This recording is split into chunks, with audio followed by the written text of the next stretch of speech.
Welcome to Chillin' 101. We hope this video helps. You already have Gboard and a text field open. Start now. Type the exact word or phrase you want bold. Once done, long press the spacebar to move the cursor precisely and select the text by double tap or drag the selection handles. Make sure to keep the keyboard visible while selecting. Gboard needs the selection to apply formatting steps next.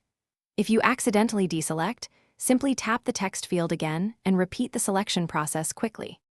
Now you'll apply formatting options available in Gboard or via simple workarounds. Tap the three-dot menu on the right of the Suggestions row, choose Clipboard or Text Editing. Gboard itself lacks native bold in many apps, so once selected, copy the text.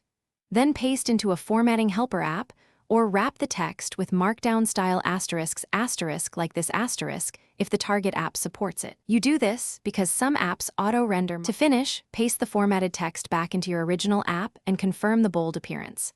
If the app does not render bold, use a third-party text formatter or a note app that supports rich text, then copy back. Make sure to test a small sample first. If things go wrong, restart the app and if needed, clear Gboard's cache or reinstall it. This often resolves clipboard or menu glitches. Finally, remember some apps simply do not support bold text. Thanks for watching.